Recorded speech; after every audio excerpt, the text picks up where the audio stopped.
Welcome to memory models, abusing them for fun and profit. Or if you're not a fan of this trope, memory models, consider them in data structure design. All right, I'm Paul Khuong. Used to work at Google and at Nexus. Now I work somewhere else that doesn't want to be named, and I waste a lot of time on Steelbank, Common Lisp, and on Concurrency Kit. And I'm also the binary search dude from yesterday's keynote. Cool, and I'm Samy, Bahra.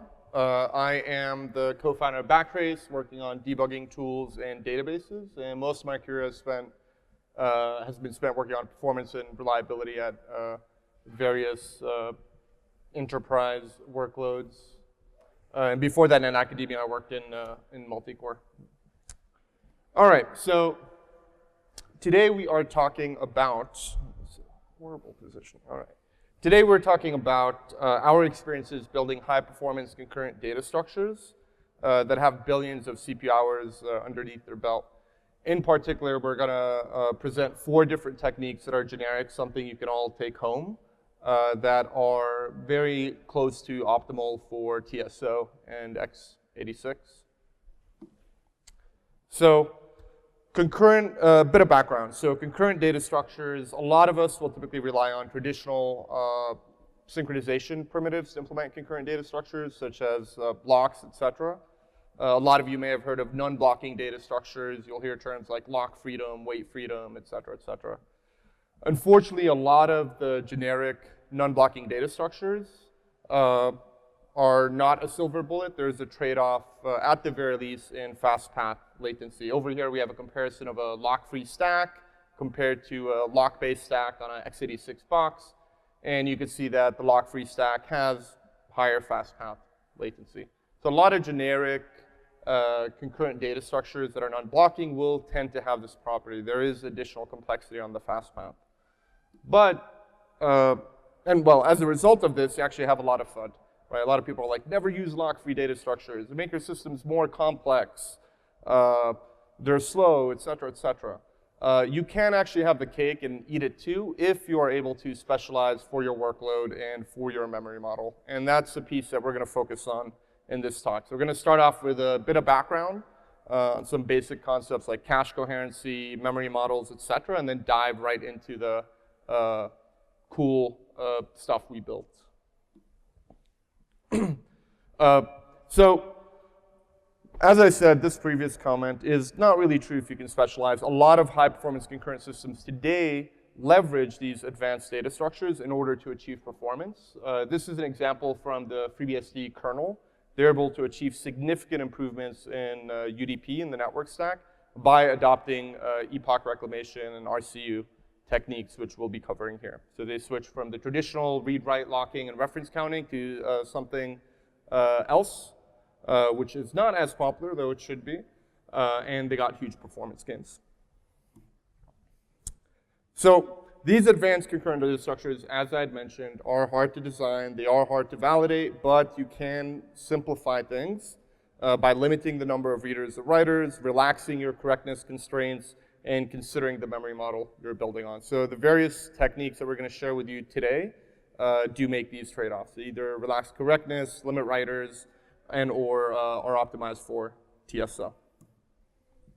So the first concept I want to touch on is cache coherency. Your modern multi-core system is a distributed system of sorts. You need some kind of mechanism to ensure the coherency of your memory, right? If you write some value to memory, eventually all other processors should see that same value. If you have multiple processors writing to the same memory location, something needs to arbitrate what actually gets written to that memory location. You don't want things to tear, for example. Ideally, you want like a store to be atomic. So this is implemented with the help of the cache coherency protocol. All loads from memory, typically the coherency granularity is known as a cache line. So on x86, that's 64 bytes. And a lot of other architectures as well. And so on the right here, you just have an example of a cache line and a cache coherency state machine. So you write to a cache line, and then the cache coherency mechanism may invalidate other cache lines in the system in order to ensure a valid execution that is coherent. The other piece we're touching on, so I mentioned TSO, ordering, etc., is a processor memory model. So this defines the semantics of visibility and ordering of the operations to memory. So for example, on the left, we have a sequential specification. We have a store to A, value 1, store to B, value 2, C3, then we load D, load C, right? So this is what would happen if we were to execute in program order, but most modern processors will end up reordering instructions in order to squeeze more performance out. So for example, x86 adopts a total store ordering memory model. It would be possible for it to reorder load D if for some reason, which we'll get into later. And then RMO, relaxed memory ordering, which is something you'll see on processors like ARM and Power, can pretty much reorder everything but data-dependent loads. So why would you want to relax the memory model? It does make it more difficult to program the processor, but it allows for more optimizations without additional hardware complexity. So typically most pipelines today are multi-issue. You'll be able to execute multiple instructions in the pipeline. Here's an example where reordering might make sense. We have a load from A and then a load from B, and for some reason or another, the load from A is very slow. So, unless the processor adopts additional complexity, one approach it might take is to simply block all subsequent instructions until load from A is executed to completion before executing load B. The other option is for the load to be reordered, which obviously would be faster in terms of end-to-end latency. So the two relevant memory models today are TSO and RMO, and we're primarily going to be focusing on TSO. It's a very simple memory model. So for x86, which has a TSO memory model, there are basically two exceptions where reordering is going to occur. One is vector and or non-temporal instructions, which we don't really focus on in this talk today, and then store to load reordering, right? So I can do a store to A, load from B. It's possible for that load to B to execute before the store to A, which can have implications on correctness, and we'll get into examples of that later. You can enforce ordering by using fences or atomic operations. So in this case, we're using fence, sequential consistency to ensure that the store to A is ordered with respect to load to B. I'll refer to this fence as a full fence or a memory barrier for the remainder of the talk. So why is this reordering possible? So most TSO processors today will have a store buffer or a write buffer. Any stores will go through this store buffer, right? The store buffer is also FIFO ordered. This is why you do have store-to-store ordering, for example, even globally. And loads will always fetch the latest value. And if the latest value is in the store buffer, it will load it from the store buffer. And this is store buffer bypass. Atomic operations are serializing. So essentially, they will execute when the store buffer is flushed. Same thing with the mfence instruction, right? Now, a key thing to note here is the store buffer itself does have limited capacity, right? So once the store buffer is full, no further store instructions can enter the pipeline until the store buffer is flushed. And so this is another way to actually enforce ordering, which we'll take advantage of later in the talk as well. So basically, if you have on a lot of Intel processors, 32 stores pending, you can use this to serialize further stores and loads. So to recap, the store buffer is FIFO. It buffers stores until it must flush them. Atomic and mfence is serializing, and the store buffer is serializing if it's full. And then as far as how things are coordinated across multiple cores, across multiple caches, the cache coherency protocol is what's relevant here. So this is a primer. Let's jump into some examples where we take advantage of some of these properties. So the first one I want to talk about is a fast bounded concurrency hash table. Bit of backstory here. This was when I was at AppNexus. We had a firm real-time workload. We basically got HP requests, and we had to return a response anywhere from 10 to 130, 140 milliseconds. And we heavily relied on map data structures. Every couple of seconds or minutes, we would get a burst of millions of writes, and we wanted to ensure read-side progress in the presence of those writes. And so looking at the literature and what's available out there today, a lot of the mechanisms that provide those forward progress guarantees required chaining. And chaining is just a lot more expensive than I had wanted this mechanism to be. As far as open address schemes are concerned, pretty much the only viable implementation at the time was CliffClick's hash table, which was more designed for garbage collected languages such as Java.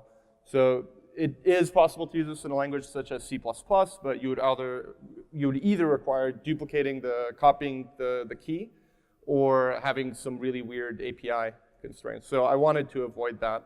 The other thing too is the workloads that I was dealing with were quite delete heavy as well. So I wanted to see if I could actually reuse deleted slots in the hash table. And then last but not least, they're just expensive, right?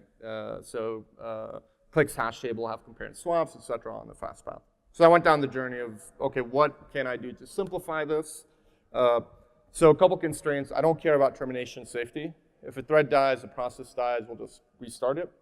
Other thing is we don't require concurrent writers. Right? We're talking about, a couple of millions, maybe tens of millions of writes every couple of minutes. That's easy to handle with a single core. So this greatly simplifies things. So the end result was a technique they could apply to any open address hash table that's practically zero cost for TSO, right? So you could take your existing open address hash table, apply some very basic transformations, and you will have a mechanism that provides you lock freedom, wait freedom for writers, so very, very strong forward progress guarantees for free, basically, and what I would call statistically wait freedom for readers, lock freedom if you want to take a worst case there. So let's jump into this technique, and here are the results, by the way. So I took a serial hash set, applied the transformation, basically the performance difference is negligible. And this is competitive with anything with this transformation is still very competitive with sort of industry standard hash sets and hash tables, as you can see here. So let me start off with what the transformation is, and then I'll briefly talk about how I thought about correctness.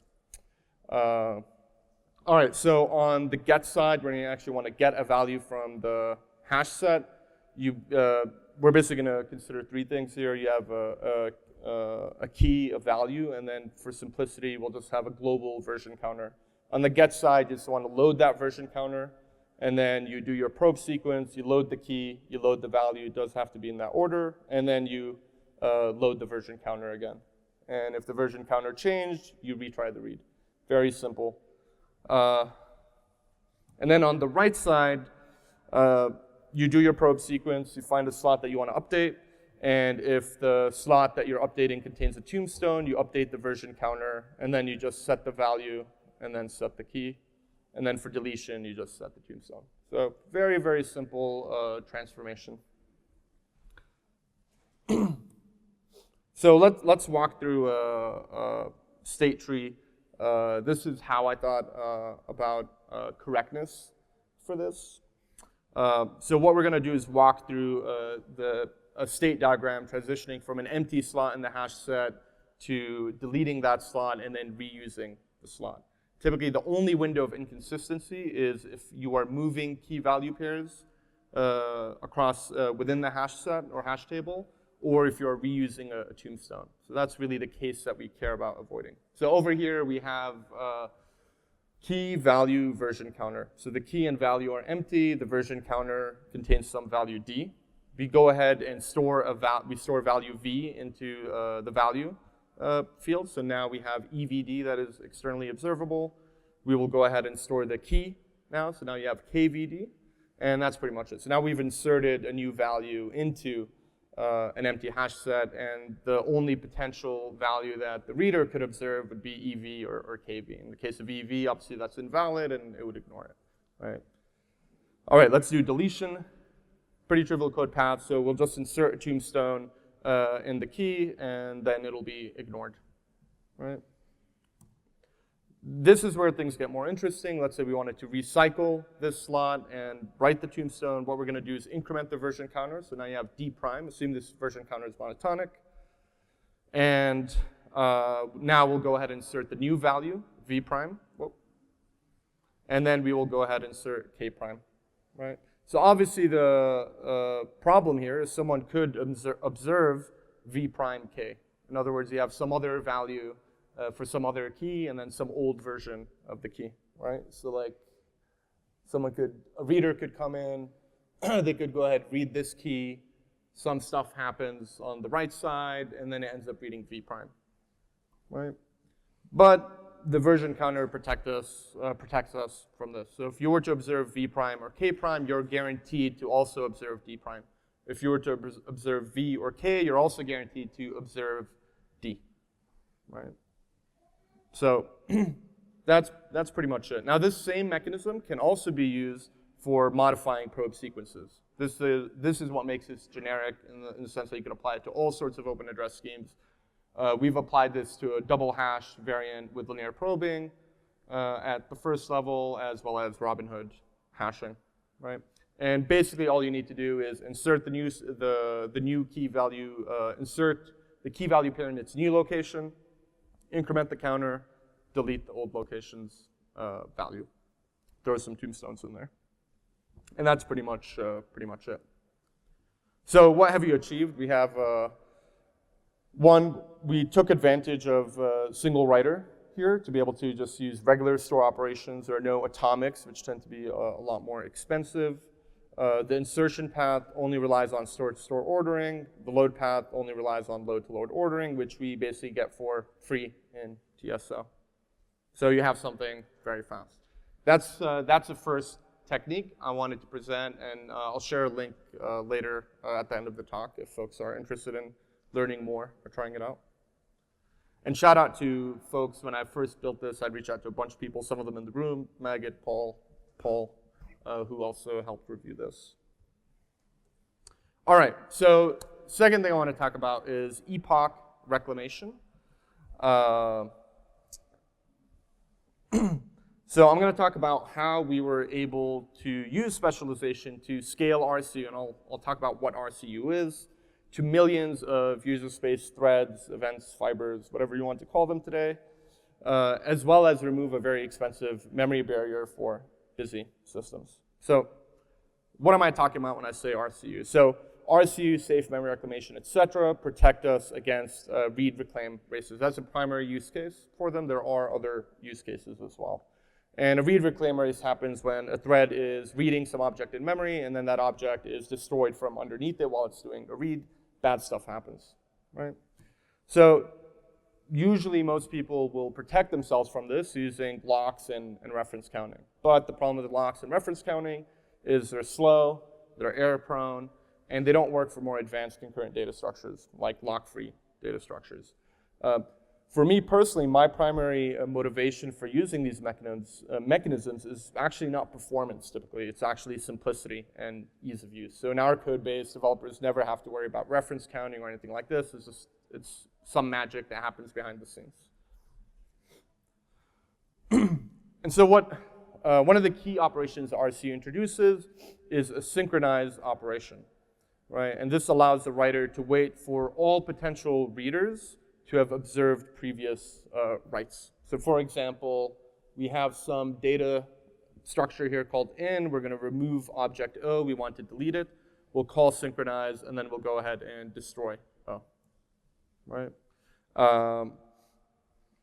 And the guarantee here is after the RCU synchronize call has completed, everyone would there will no longer be any references to O, and O is no longer reachable. So the store operations, which end up removing O from this object in, would be visible to everybody, all the threads on the system.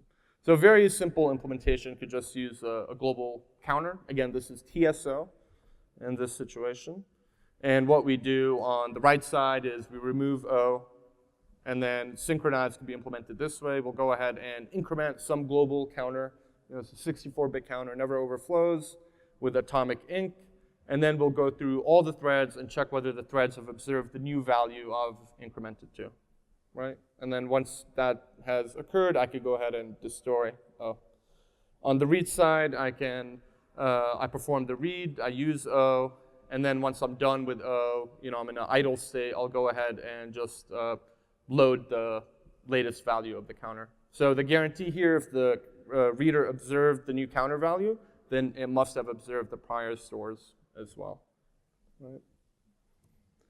Right? So a big issue with this implementation is it relies on the system being idle at some point in time. There's some point in time where you need to observe the counter, and there are no active hazardous references, right?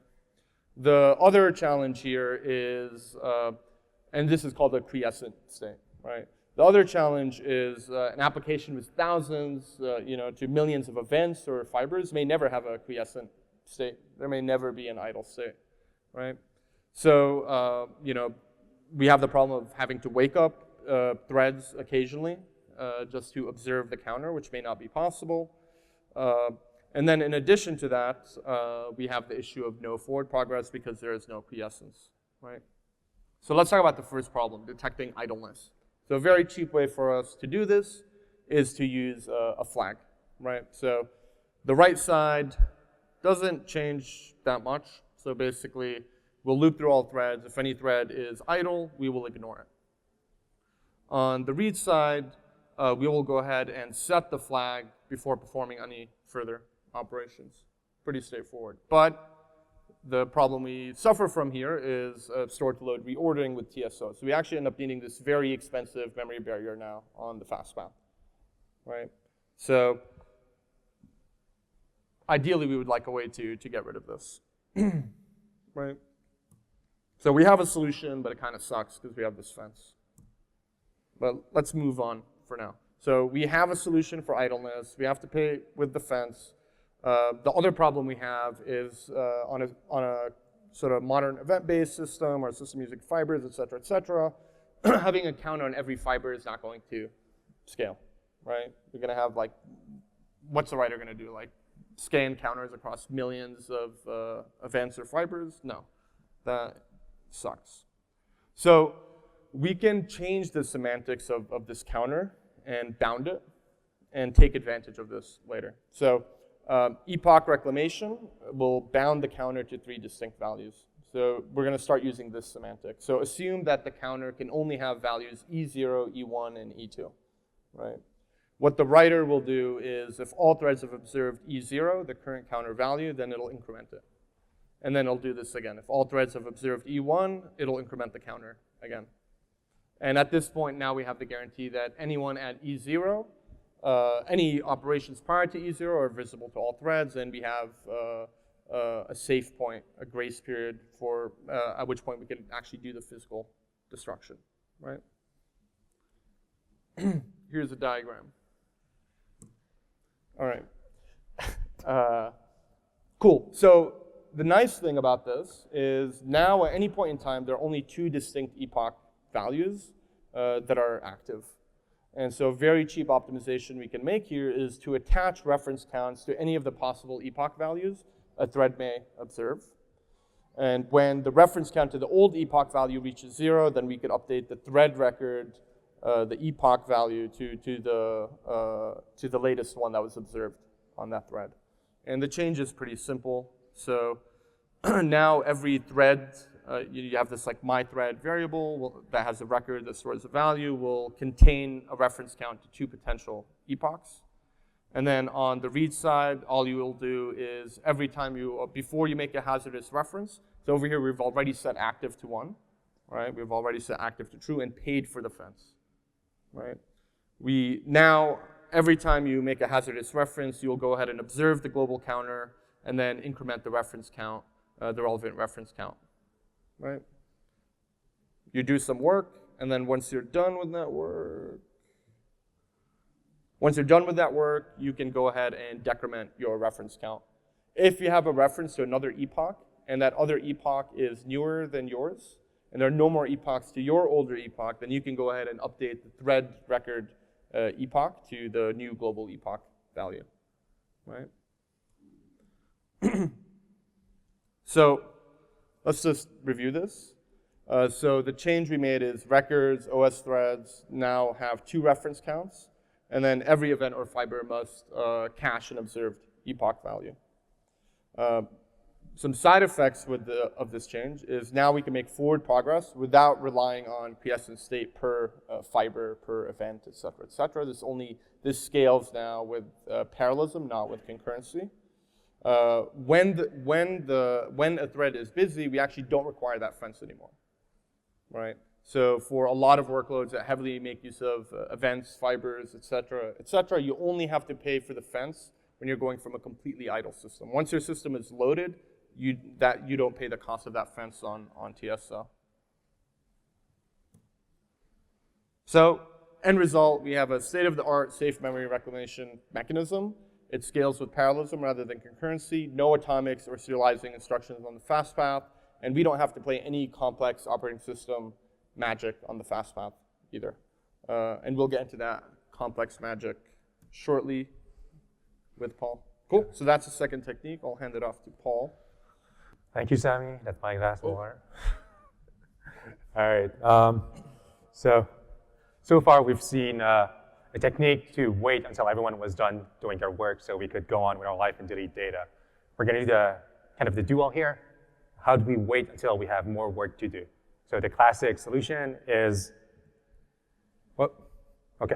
is you use a condition variable, right? You take your mutex, you have your state, so you wait until a state says, hey, start doing some work, and then use condition variable so you don't have to spin and waste CPU time waiting for that value to change. Now that doesn't work if you have log-free code, right?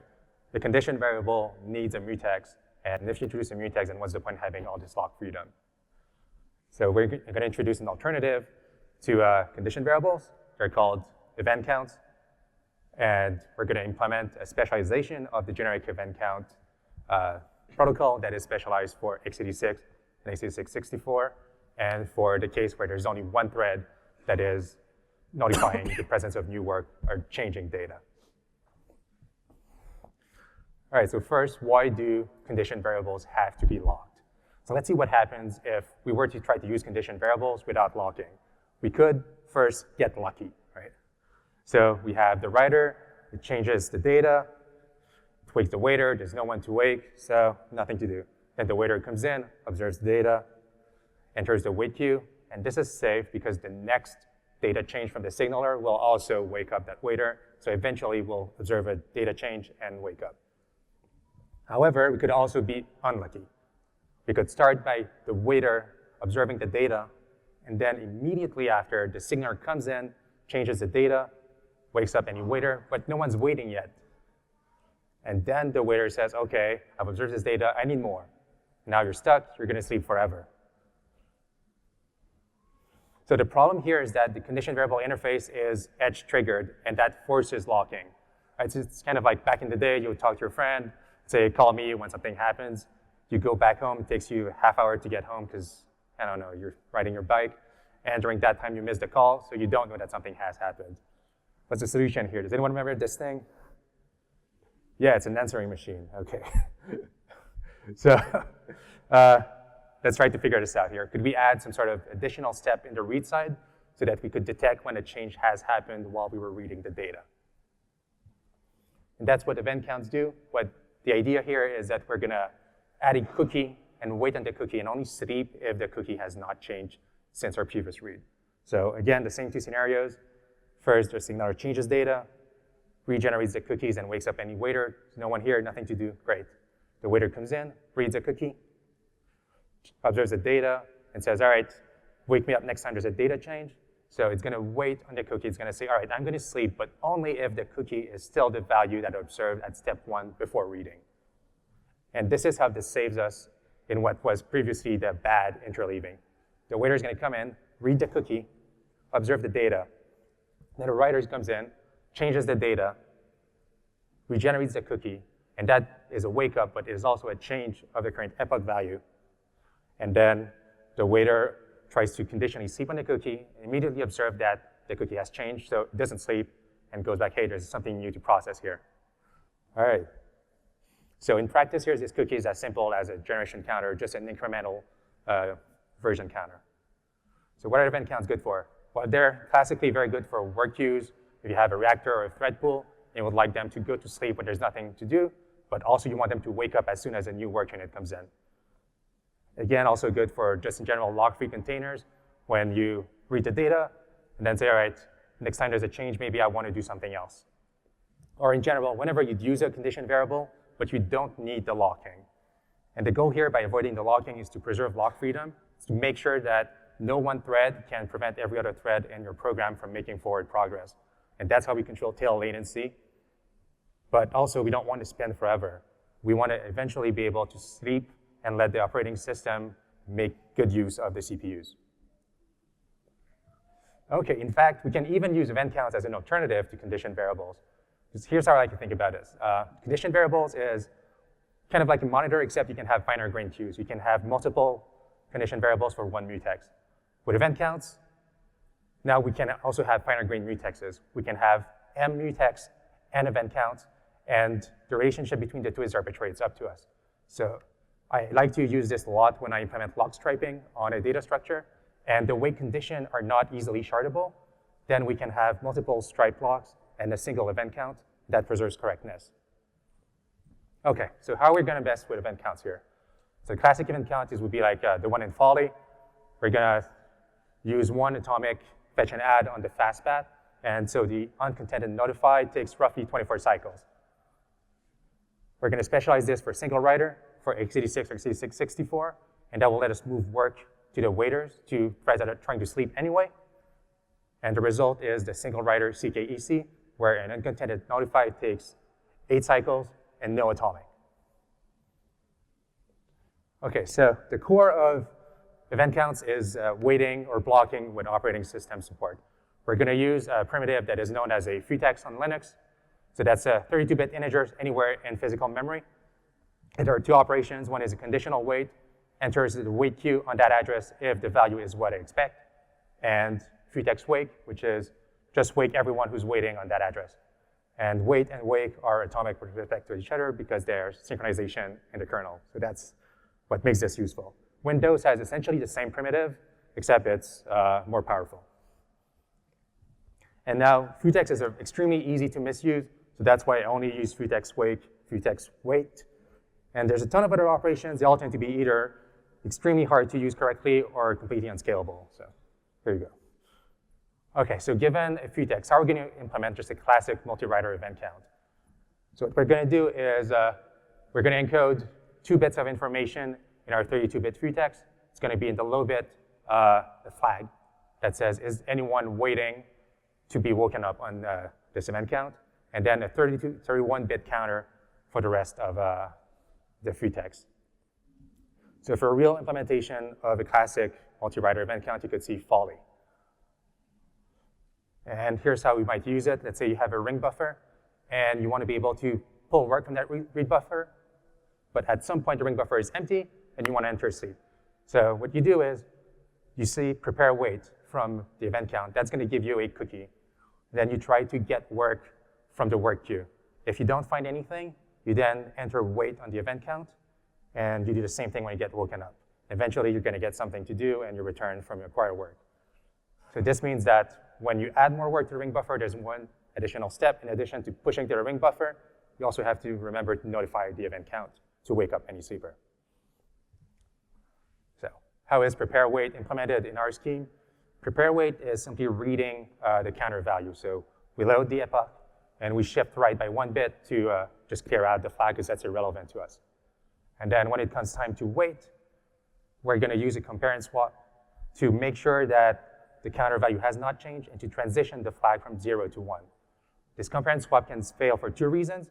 Either the counter value has changed, and in that case, we return because there's new data for us. Or the flag was already set to 1, and that's okay, because our only goal here is to make sure that the flag is 1. Doesn't matter if someone else had already done it for us. And once that's done, we can just call footex wait with the expectation that we only sleep if the counter has not changed and the flag bit is still set to 1. Now, on the right side, when we add new work and we want to notify a new waiter, what we do is we increment the counter, we check if the flag is set, and if so, we enter the slow path where we clear the flag, and we notify everyone waiting on that footex. Okay, so that was the classic implementation. The problem here is that on the fast path for notify, there's a single fetch and add atomic. We'd like to avoid that. How are we going to do that with x86-64? We're still going to pack a counter and a flag bit in the machine word, 64-bit, and the counter will still be monotonically increasing, modulo wraparound. However, instead of having a flag bit that is always obeyed the moment it's set, we're going to make it eventually stable. So it's going to take some time, and at some point we're going to say this flag bit is stable, and the only way it gets cleared is if I get woken up anyway. Okay, so given these relaxations, how can we implement the fast path, the notify path? So TSO already says we're always going to read the latest value from the TSO write buffer, the write queue, or from memory. So we can use a regular read, regular increment, regular write, and the only thing we might miss is the flag. The counter value will always correctly increment. So that's what we wanted, right? This is great. Problem here is that we could get preempted between the read and the write. So why is preemption bad? So let's see what would happen if we get preempted there. So we're going to trace through the execution here. We read the event count, store it in some R64. Then we compute R64 plus 2, store that in temp, and we get preempted. Now during that time when we're not running, a reader comes in, sets the event count to 101 to say, hey, the flag is set, wake me up please. Then it waits until some time. Maybe very conservatively, it could say wait 10 minutes. At that point, surely the write is visible, right? And then it enters footex sleep. Finally, at T1 plus epsilon, just 1 second after 10 minutes, the writer comes back in and resumes execution. Now what's going to happen? Well, the write will execute, but it's going to use the value that it read 10 minutes ago. So it's going to erase that flag, not notice that the flag was set, and never enter the slow path, never wake up the waiter. That's no good, right? Because we're at the mercy of the scheduler here that can introduce arbitrary delays in our observation of the flag. All right, so here's something special about x86. x86-64 has non-atomic read, modify, write instructions. So these instructions are just one instruction that do a load, arithmetic, and a store. Now, with respect to cache coherency and atomicity, they're not atomic, right? Because it's multiple micro-ops, so it's exactly the same thing as multiple instructions. But with respect to the scheduler, it is atomic because preemption only happens at a given instruction boundary. You can't interrupt in the middle of an instruction. And so non-x86 do have read, modify, write instructions, but they're always locked. And we're trying here to avoid the overhead of locking. Okay. So we're going to use this xadd instruction, which does exactly what we want. It's a load, an add, and a store in one instruction, and we get the previous value here. Then we can check if the previous value was set to 1, and if so, enter the slow path. The difference here is that we can still have a delay, but the delay is controlled by the hardware and never affected by preemption. Oh yeah, and we can micro-optimize this a bit if you guys want a nice assembly challenge. Okay, if we go back to when we had an immediately stable flag, on the wait side, what we said was we flip the flag, and then immediately we can enter footex wait. What do we do when the flag isn't immediately stable? It takes a while before we can enter footex wait. So the first step is the same, right? We want to make sure that the counter value has not changed and flip the flag bit to 1 to notify the presence of waiters. And it can only fail if there's a new counter value, in which case we return immediately, or the flag was already set, and that's just irrelevant, good enough for us. And then we spin. Right? Why do we spin? Well, we already said that the store buffer on TSO is bounded. And in fact, the reason it's bounded is that the store buffer is essentially an out-of-order execution resource. So the amount of time that a write can be stuck in the store buffer is proportional to the amount of time it could take to fully execute a pipeline full of micro instructions like on a chip. So, I mean, in theory, there's no worst case execution bound here, right? It is possible to build like, an interesting setup where it's going to take a million cycles to flush that pipeline, but in practice, almost always after a couple of thousand cycles, every write will be visible, and we can start doing few text wait. However, that few text wait cannot be forever because we're not 100% sure that the flag bit flip has been seen by the writer. So we're going to start doing exponential backoff. For how long? All right, here's the other trick here. Turns out we're already paying for barriers. They're called interrupt, either for preemption or IO interrupt. And whenever our user code is interrupted in hardware, that interrupt is also a full barrier for our user code. So any write that happened before an interrupt was processed is visible globally to the rest of the system. And it so happens that if only for preemption, interrupts happen several times a second. So we're going to wait 1 second. If it takes more than 1 second to process even one interrupt, your system is probably completely wedged, or you have like a interrupt-free setup and you're kind of looking for trouble if you're using this here. All right, and now the flag is definitely stable. We can finally do the regular few text wait. What does that get us? All right, so we're going to look only at the overhead when there's no contention. There is no one to notify. The reason for that is that the few text wait operation is super slow. Just waking up all the waiters and going into the kernel to do that, that's hundreds of cycles. Like a quarter of a microsecond of my pretty old machine. Okay, and now we can compare like a regular classic multi-writer event count, like say Follies, or the multi-writer CppCon with the single writer specialization. The latency here goes from 24 cycles, 24 ticks for a regular multi-writer event count because it takes one fetch and add operation on the fast path versus CppCon for the single writer case, no atomic, 8 cycles per notify on the fast path. And now this compares pretty well with just a regular increment, right, where it's on the order of 3 cycles, and again, no atomics. So I want to say this is almost zero overhead. If you already have like a counter, like say in your ring buffer, and you want to add sleeping, you could just replace that counter by CppCon, and there you go. Now you can add OS-assisted blocking. All right, so there's a pattern here in the last 2 data structures, algorithms that we presented, right? The goal was epoch without barriers, and in event count, we said we're going to wait for 1 second in order to make sure that the fast path writes are all visible to us. So the problem here is that we have to incur complexity in order to make sure that writes on the fast path are visible to the slow path. But we don't want to pay for barriers on the fast path when there's no one on the slow path that needs them. So is there a generic approach that we could use to ensure the visibility of writes to readers? Turns out, yes. So that's a OS primitive that's called a reverse barrier.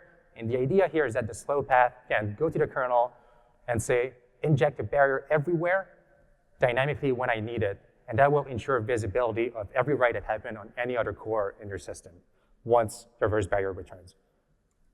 So here's an example use case. When you have a reactor that's like, well, there's no work for me to do, I'm going to start sleeping and release that CPU. So it flips a flag, says, all right, enter sleep mode, make sure it's globally visible. It executes our reverse barrier. The goal here is to make sure that if any enqueuer has just added work on this ring buffer, we will notice it. Then we say, all right, there's no work for us to do. That's great. We can sleep. Then the enqueuer comes in, adds work, notices the sleep mode flag was set, and wakes up the reactor so it can do the work. So that's great, right? And that's why we want reverse barriers. So the classic reverse barrier in Linux and on Windows is synchronous. And in general, they seem to come in 2 flavors. One is very slow. That was the original implementation on Linux. And when SoloDB tried to use it, what they found was it introduced so much slowdown in their shutdown operation that they had to revert it. And they added a new patch to copy the implementation that's on Windows, which I like to say it's unscalable, because essentially what it does is it sends a hardware interrupt to every other core in the system to make sure that a barrier is executed. All right, at this point, the question, I guess, is why do we care that a reverse barrier is slow? We only execute it when we want to go to sleep anyway. So here's what could happen with a slow reverse barrier. The reactor on the right enters sleep mode. The anchorer adds work.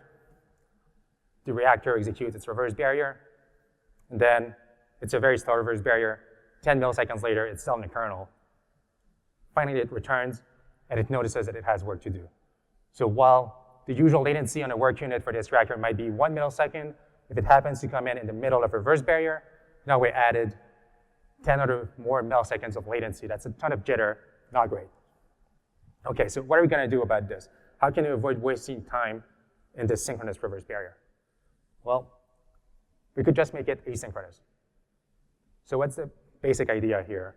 You have the same reactor that tries to enter sleep mode, and then it acquires a watermark, a reverse barrier watermark, and it starts polling. It polls for work in a ring buffer, and it polls to know if the watermark is so far in the past that every write that happened before it are now visible. So it polls again. Finally, it says, all right, we're good. All the writes I might care about should be visible. Since there's nothing in the ring buffer, it's safe to go to sleep. Now the anchorer can add work and regularly just wake up the sleeping reactor. And what used to be our bad jittery case is also fixed. Because we enter sleep mode, right? We flip a flag, we acquire a rev barrier watermark, we start polling for both data and to know if the watermark is old enough in the past. And now immediately the anchorer adds work, and since we're still polling for work, we immediately notice that there's work to do, and we stop the sleeping code path and re-enter the active reactor loop. All right, can we do that in user space? The main challenge here is that we want to find a way to track when barriers have happened on every CPU without introducing overhead, and to map that to some sort of watermark value. Now, we already know that interrupts are barriers, that preemption is an interrupt, and thus, preemption is a barrier. So we could use Linux perf to track these events and ask for a clock monotonic timestamp for when these events happen. And then we can see the stream of events that happen on every core. The problem here is that these events are extremely frequent, right? There's a lot of redundant events. If we start processing all of these in user space, you're probably going to waste your CPU on that. No good. So what are we going to do about this? Well, anytime you want to do something exotic in the kernel, we use eBPF. So we're going to use Linux perf to invoke an eBPF routine on these events that we're trying to track, all these interrupts. And we're going to maintain an array of per CPU clock monotonic timestamp of the last interrupt we observed on each CPU. And we're going to use conditional logic in BPF to send a synthetic perf event whenever the oldest timestamp changes. And now the user space can wait on these events with like a perf event open file descriptor and know that we'll most likely only be woken up when the oldest watermark changes, as the global system-wide watermark has changed. Okay, so there's an implementation of this. It's open source. You can find it on GitHub. And so the watermark is the clock monotonic timestamp. We sample a couple perf events. It's mostly context switches and IRQs. And we remember the time of the last event for each CPU. And the global watermark here is the oldest event across all the CPUs. Now, again, these are high-frequency events, so we use eBPF to aggregate and to selectively send perf wake-ups. And since all of these values are per CPU, they're not per process, we only need one daemon per machine. So this is great, right? We only pay for this overhead one per machine, and then it doesn't matter how many threads, how many processes need to have reverse barriers. You get this for free. You just have to map this read-only mem segment. And then the last bit is a bit sad is you can't use eBPF without admin privilege, so we had to use seccomp for security. Okay, so does it work? There are two graphs here. On the left, you have what happens on an unloaded machine, and then we can compare regular mem barrier, the one that doesn't do IPIs, with this barrier D. And we see that when it's unloaded, mem barrier does great. It's much faster to respond than barrier D. However, the saving grace here is that barrier D is asynchronous. So even though it takes a long time to recognize that the watermark has passed, you're still responsive. You're not stuck in the kernel. What I find more interesting is the graph on the right, what happens in a loaded system. Now, interestingly, the scalable sysmem barrier call becomes slower when your system is under load, when you would be most interested, when you really want to release CPU so that something else can do useful work. So that's life. But barrier D, now much faster, takes almost always 5 milliseconds or less to respond. And again, it's asynchronous, so you're not stuck blocking for the watermark to pass. You're still processing the events in your system normally. And here's how you could use barrier D to simplify the event count that we had earlier. In wait here, what we do is we still just flip a flag, see if the value of the counter is as you expect, and then we get the timestamp. And our goal is to know when the system-wide watermark will guarantee that every write that happened up to that timestamp are globally visible. So we're going to spin on the mem barrier mem segment and load the global watermark and always compare it with our initial timestamp. And when we do so, that's a big difference. We can still also spin on the epoch counter and see if it's changed. If it's changed, then it doesn't matter that the write is not visible, that barrier D would not have let us return. We've noticed a change in our event count, and we can return immediately. And finally, once we notice that the write is definitely visible and the epoch value has not changed, we can just enter free text wait. Okay, so that was 4 data structures. Here's my takeaway, I guess Samy's as well, right? If you need concurrency, if you need non-blocking algorithms, specialize them to your workload, right? Lock-free non-blocking code does not have to drown in atomics if you specialize it for the way your application uses them and for the application, for the architecture it's actually going to run on. And yes, this does mean that we have to pay for this in complexity. But after all, isn't this why we're all coding in C++? The whole point of doing C++ to me is you encapsulate this complexity in order to get performance in a way that is still usable. All right. And here, again, a reminder of kind of the specialization toolkit that we try to present here. There are 4 generic, reusable tools that you could use to bootstrap your own specialized code. First one was a generic technique to make a non-blocking open address hash table out of any open address hash table, even if you have tombstones and slot movement. And we are still thinking about the SSE use case like Facebook F14 or Absol. We're pretty sure it works. We haven't tested it out yet. We have an epoch reclamation system to avoid racy use after free and zombie pointers if you have a fiber or event-based systems. You have a single writer event count for 0 overhead, operating system assisted blocking on lock-free data structures.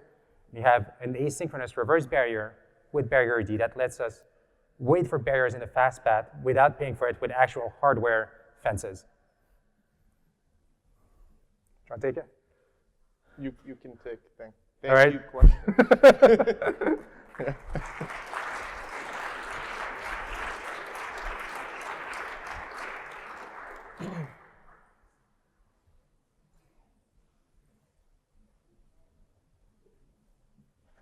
Oh no. Oh, This is the man that invented RCU, by the way. You're taking it. Oh, no, actually, but thank you. So I take it you're not running over its full kernels? I'm sorry?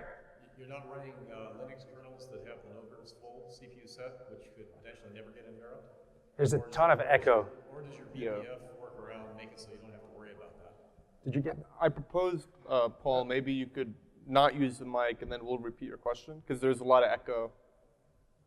Yeah, so can you repeat the question without the mic? You can have, there's a way of setting up CPUs so there are no interrupts whatsoever. Tickless. So clearly, if you use the, in fact, one of the system end barriers just says, forget it, you don't do it. Does your eBPF solution handle that case, or do you have to just disable that? All right, the question was, what do you do on tickless systems where you could have a task in user space that gets a CPU without an interrupt? So the first approximation was, I just give up the same way that the scalable sysmember call does. However, I have in mind a protocol where the user space thread that does that can regularly check in and increment like a liveness flag. And that way, you only have to do this in one place and everyone else can benefit. Next.